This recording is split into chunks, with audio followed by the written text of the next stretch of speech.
Welcome back, everyone, to another episode of the Defying All Odds Podcast with your host, Jesse, and my co-host, Rafa, you already know. And today we have a very special guest coming to you live from NewYork-Presbyterian Hospital at Weill Cornell's campus. We have the Group Senior Vice President as well as the Chief Operating Officer of NewYork-Presbyterian Hospital. Please welcome Dr. Paresh Shah. Hey, thank you, guys. Thank you so much for coming on. My pleasure. So, Dr. Shah, obviously, you have a very important role here at this campus. And you interact with many different physicians as well as different people in the administration here at Weill Cornell Presbyterian. Can you just kind of walk us through what your day-to-day life like with your both of your roles that you have here? So, well, Jesse, Raphael, it's a pleasure to be here with you. Thank you for taking some time. So my job, as you said, it's a big title, right? Yes. We used to have a saying in Brooklyn that a title and a token will get you on the subway. But the token's the only one that matters. So look, I make a joke about it, but it's actually it's a phenomenal job. It's an incredible opportunity because I get to work with and help really lead a phenomenal organization of people that are dedicated and committed to taking care of other people. Right. We talk about this a lot. We have our mission. And we've got a great mission statement, we've got a vision statement, but at the end of the day, we are in the healthcare business. And as a healthcare provider organization, our job is taking care of people. Taking care of the people that walk in our doors, that get wheeled in our doors, and the people that work in our doors. And so it's really important that we take care of all of us. But we're also an academic medical center, and that has a special meaning. Together with the Weill Cornell School of Medicine, NewYork-Presbyterian Hospital, so I'm the Chief Operating Officer for the hospital. Right. And as an integrated academic medical center, it's a complete partnership with my colleagues at the medical school, all of the physicians who are faculty at the medical school, all of the nurses and the techs who are employees of the hospital, the residents and interns and fellows who are employees of the hospital. It's one big happy family, if you will. Okay. And so it's about leading the operations of the clinical enterprise. And that clinical enterprise includes all of the inpatient care that happens in the building, much of the outpatient care, so the office visits, the clinics, the outpatient surgeries, the procedures, kind of everything that goes into the clinical enterprise of taking care of patients and their families. But doing that in conjunction with maintaining the academic mission. And so making sure that we have the right environment where research happens and where education happens at the highest possible level. That's what we're here about. Right. And that's what we try to do. And it's a long-winded answer to your question, but my day-to-day is really connecting each of those pieces, making sure that everything's working. I like to think of my job and my leadership team's job is to make sure that we're blocking and tackling the obstacles so that the people that are actually running with the ball can get to the end. Yeah. That's it. Yeah, okay. I see. There's a lot of pieces, a lot of moving parts at once, you could say, right? And I mean, it must be at times, difficult or what's the word? Intense, I guess you could say, to juggle all these different positions at once. Like, how are you able to just, you as a person, manage all of those things? So I think it is difficult. We have a saying, I was a practicing surgeon for 30 plus years, right? Yes. We have a saying in surgery, if it were easy, anybody could do it. That's true. I know I can. But I think it's not the difficulty, but it is intense. Mm-hmm. I think you're absolutely right, Raphael. There is a real intensity to it because the stakes are high, right? I mean, everything that we're doing, someone's lives depend on it. And so we take that really seriously. For me personally, look, it's been a long career, a lot of training, a lot of time and experience building that level of comfort to be able to manage these things. Mm-hmm. But mostly it's about just having a fantastic team, right? Mm-hmm. And the reason that I'm able to do it is because it's not just me doing it. Yes.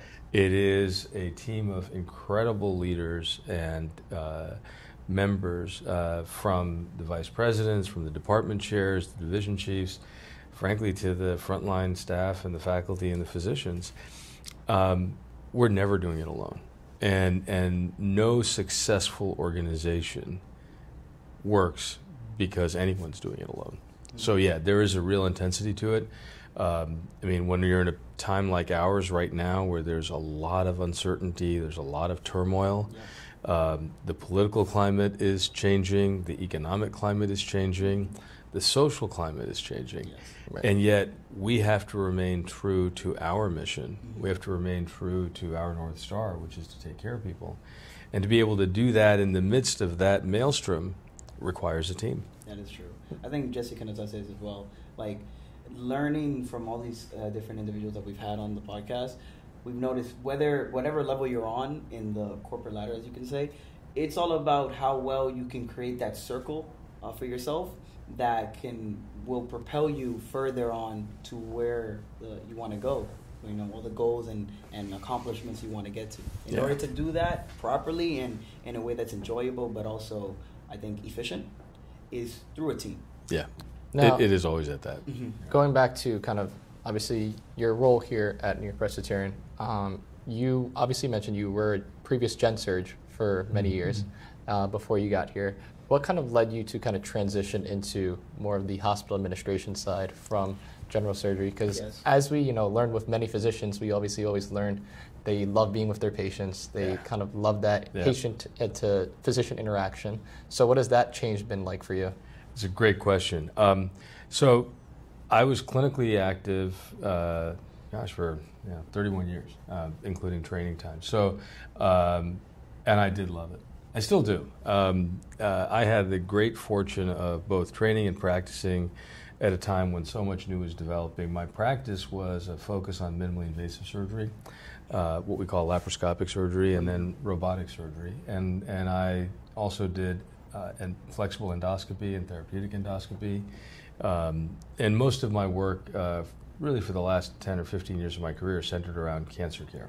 So it was pancreas cancer or stomach cancer, GI malignancies. And I absolutely loved taking care of patients. I used to joke, my favorite day of the week was Wednesday. Why is Wednesday? It was office hours. That was the day, and clinic, office hours clinic. Wednesday was my office hours day for my entire career. At the Leahy Clinic, where I started in practice in Boston, to Lenox Hill, then Northwell, to NYU. Each of the places I was at, Wednesday was always my office hours day. Okay. And I would see 30, 35 patients a day. Wow. And I loved that day. And it, many people will say that's not the surgical stereotype, right? Because you just love being in the operating room. And I did love being in the operating room, but the gratification you get from taking care of people, from curing a cancer, from fixing a problem, it's unbeatable. But to answer your question, why the transition and how? I'd always been interested, right from the start, in not just the medicine, but in how we did healthcare, the process and the work around it. Early as a medical student, I got involved in healthcare policy and legislation, continued to be active in policy work through professional societies.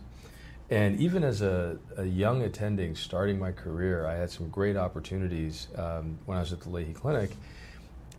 Became the first chief medical informatics officer at the clinic. And that gave me, it whet my appetite for understanding that how we manage the system of delivery was just as important as managing the individual patient.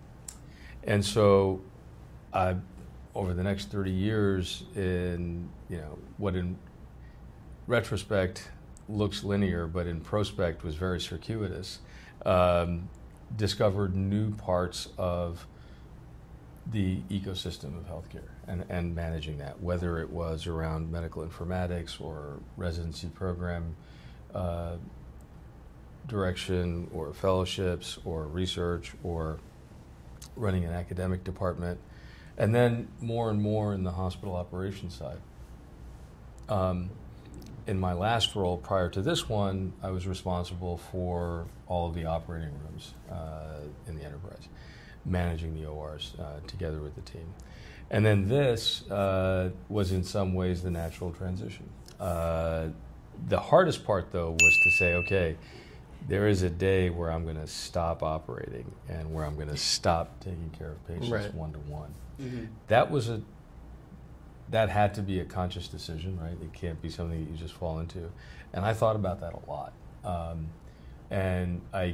For me, it was, I definitely miss it. I still do. But I also had gotten to a point in my career where as much as the surgery was fulfilling, it wasn't as intellectually challenging. Okay. And I was looking for the next set of challenges to exercise a different part of my brain.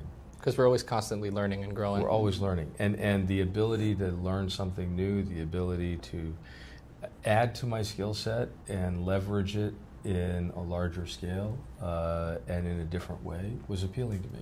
Okay. And that led to this opportunity and this recruitment where it was, in many ways, this is a dream job for me.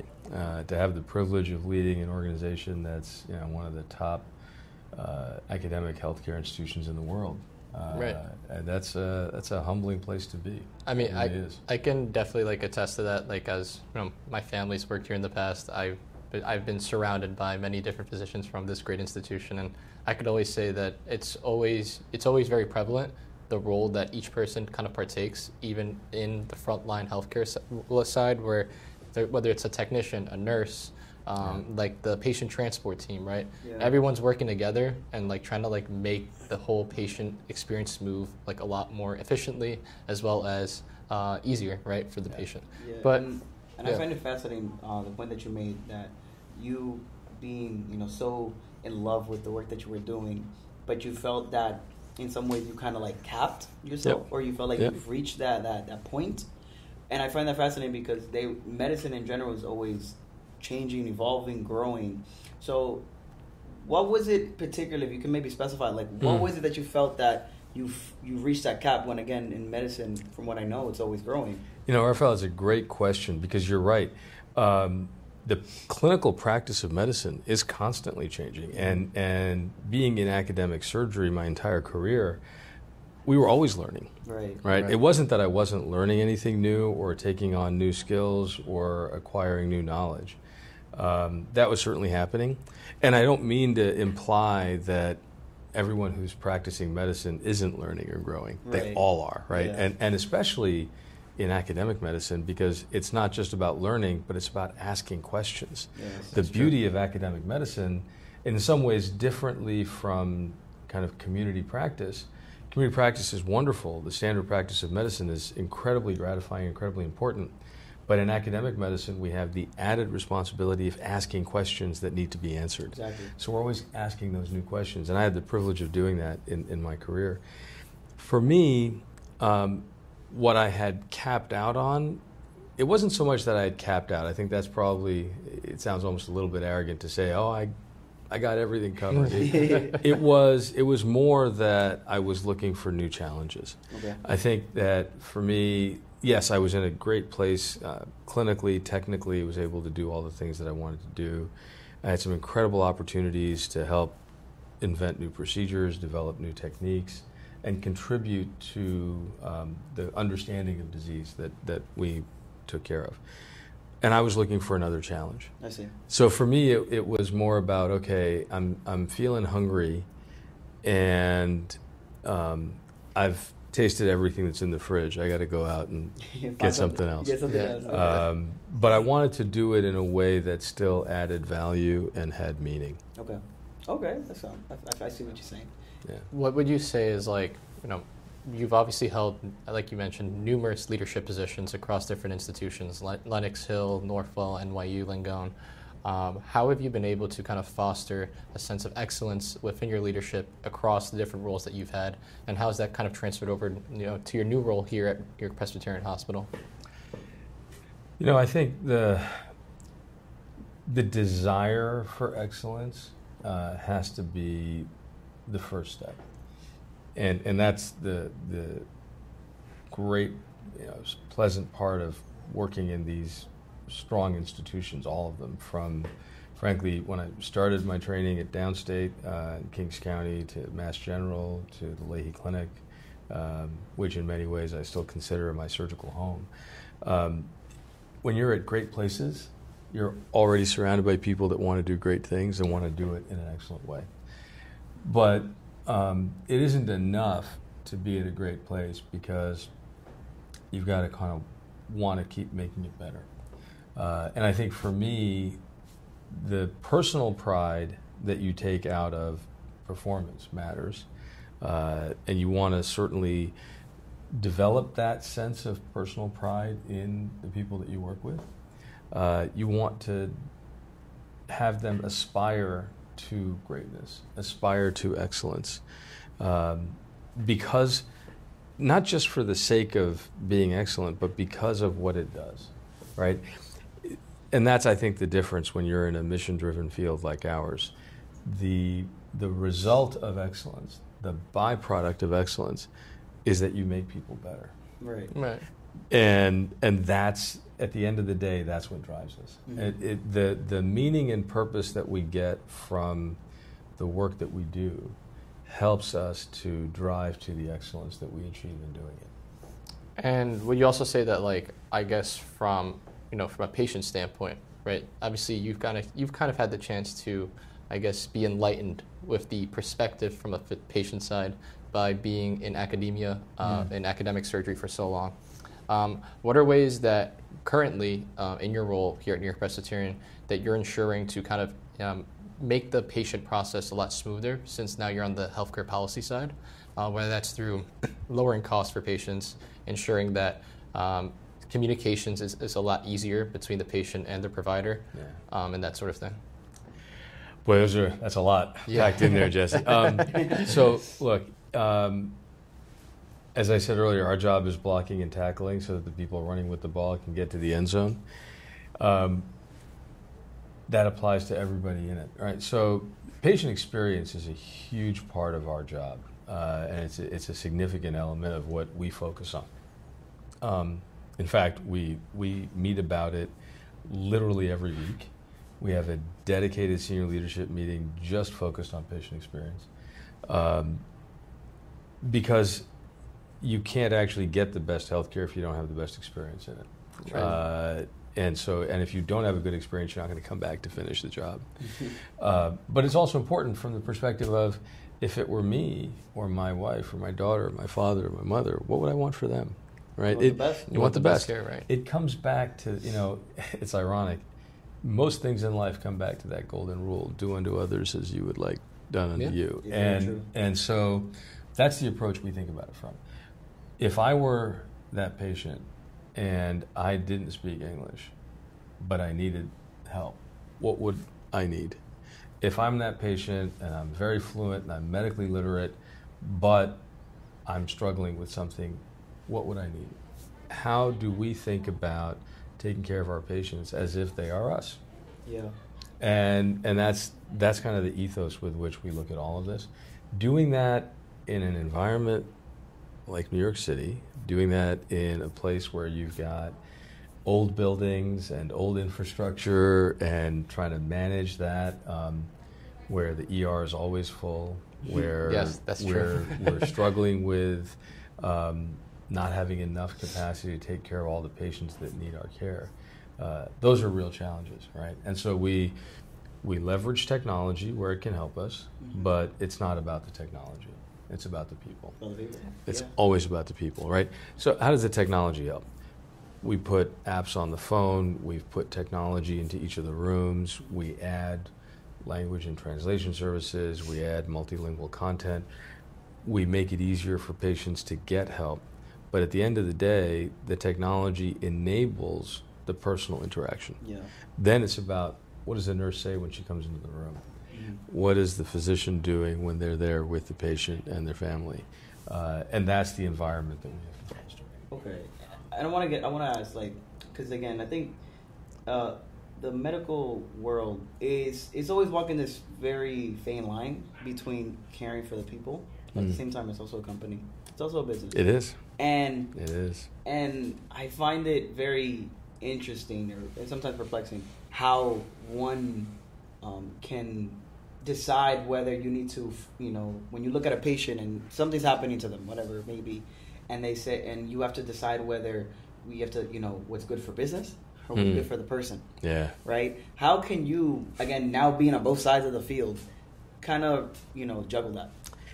That's one of the hardest things that we have to manage, Rafael. It's a great question. Look, it is a business. And I'll just say as an aside, no matter what model of healthcare system you look at, you still have to manage the business of it. Yes. Whether you're in a socialized healthcare model or a purely private healthcare model or something in between like we have, you still have to manage the business. There's a limited amount of resources, and they have to go to meet the need. Now, as a not-for-profit academic medical center, our primary goal isn't making money. We have to have a profit. When we say not-for-profit, it doesn't mean that we can keep operating at a loss. Right. If we keep losing money every year, pretty soon you run out of money, and then we're not in business anymore. Exactly. And we've unfortunately seen that far too often with hospitals and healthcare systems that have gone bankrupt and gone out of business. The difference is that every dollar of profit or margin, if you will, that we make goes right back into taking care of people. Right? We're not servicing shareholders. There's no earnings per share. There's no shareholder equity. There's no other investment Like the interest. There's nothing else. Yeah. We have to make money so that we can continue to grow, so that we can continue to provide better care to more patients. We have to replace the aging infrastructure. So there's a need for some profit. Yes. But most people would be astounded to learn how low the margins are in the healthcare setting, in the hospital setting, right?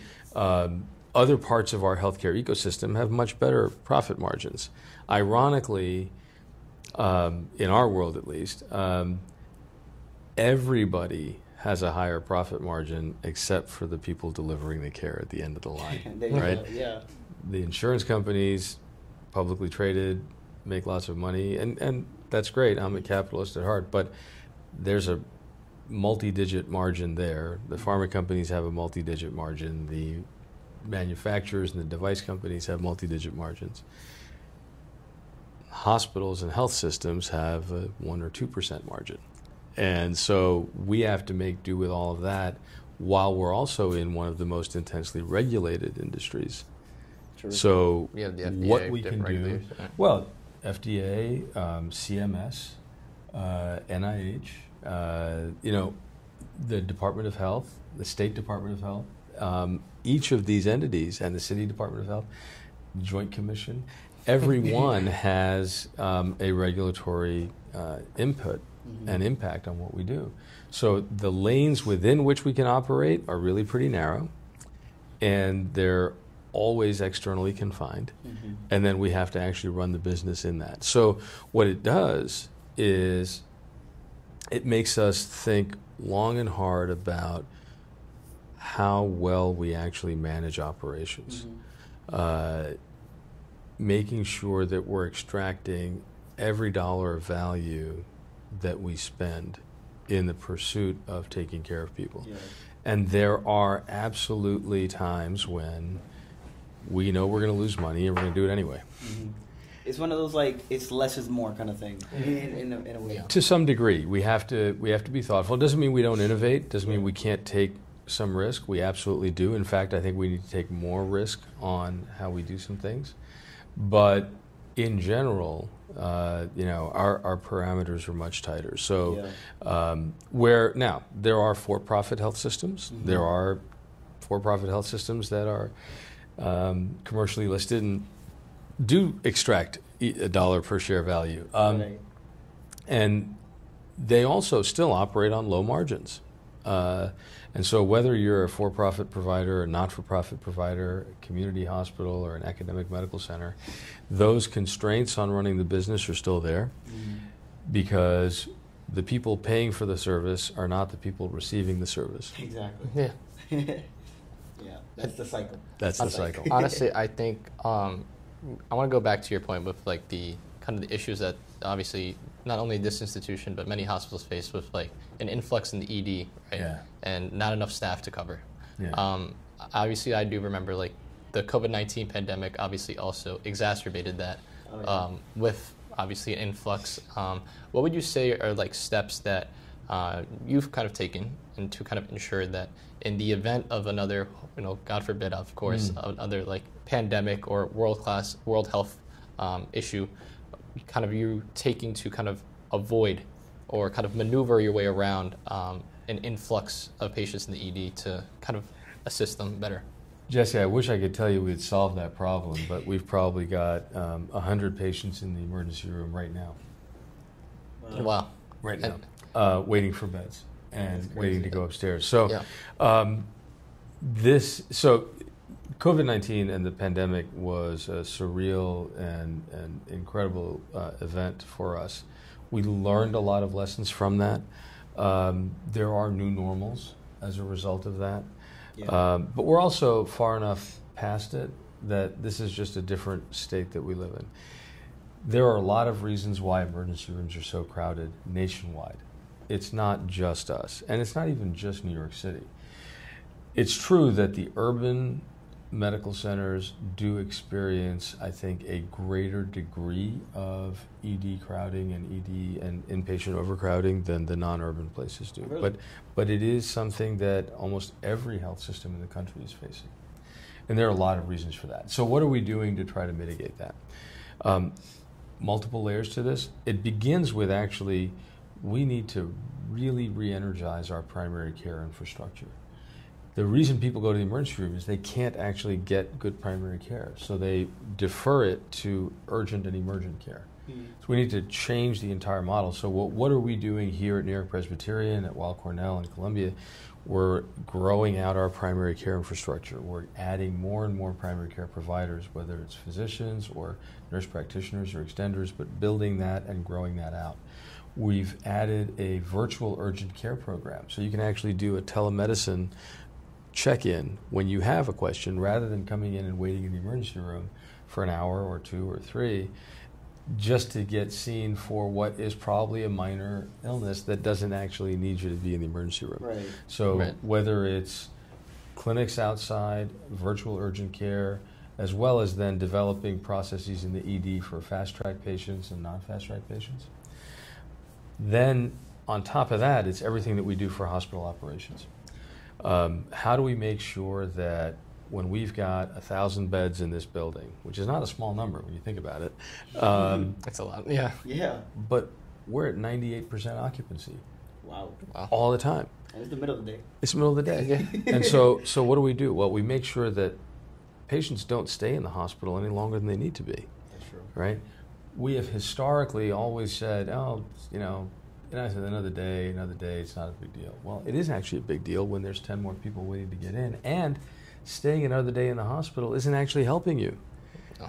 So, the idea that the hospital is a great place to be, the hospital is a great place to be when you need it, and the minute you don't want to be there anymore. Right? That's true. Hospital-acquired infections, bed sores, all the other things that happen. I mean, at the end of the day, people would much rather be home than be in the hospital. Especially, you tend to see with, obviously more of, the elderly population as well. Absolutely. They'll always say, I want to be with my family, I want to go home, I think everybody does. Right. And so making sure that we're managing with modern technologies, with contemporary ideas of what's the best way to really take care of people, and always asking the question, is this the best that we can do? Is this the best way we can do it? I'll give you a small example. When I started my training 34 years ago, we would routinely bring patients into the hospital 2 to 3 days before a hernia operation. No. Oh, yeah. And then we'd keep them 2 to 3 days after.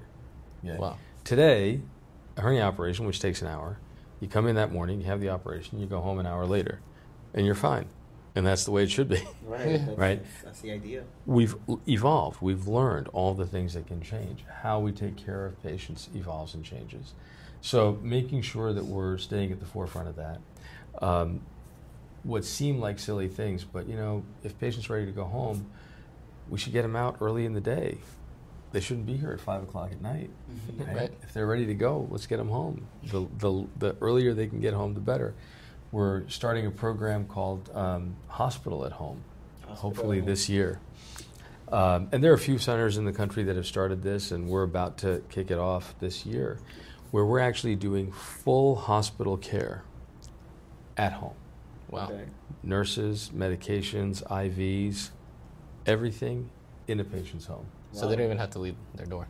They can come into the emergency room and get sent back to their home to get all the same care they would have gotten, but get it in their home. That's The challenge is, who's going to pay for that? That's the big So, one. And that's when it so comes to right that line. right now, we're able to innovate around this because CMS and Medicare have a waiver where they will allow hospitals to provide that kind of care at home. And we have to build a lot of infrastructure to do that. Mm-hmm. Remote patient monitoring, telemetry devices, doing all the things that you would do if you're in a hospital. A nurse coming twice a day to check on you. IV medications getting delivered, oral medications getting delivered, physical therapy coming to the house. But CMS has created a waiver to let us test this and model it and see if we can make it work in a way that's more cost effective, costs less for the system as a whole, and is better for the patient.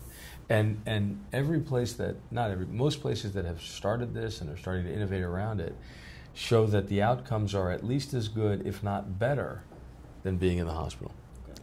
And so it's things like this, Jesse, that we're going to continue to do, that we're going to continue to innovate around to move the field forward. And all of them together help us in reducing the use of the emergency room. ERs are great.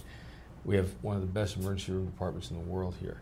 But they can't keep functioning when they're seeing twice the volume of patients that they're actually equipped to see or staffed Right. to see. We're adding staff. We add more people. But it's a never-ending scenario in that model. And I've been in multiple institutions. I've now been part of institutions that have expanded their emergency rooms in Massachusetts, in New York, here. Wow. Every time you double your ER, it gets full the next day. You can literally double the size, and it will be full the day after double it. It's like when they make highways.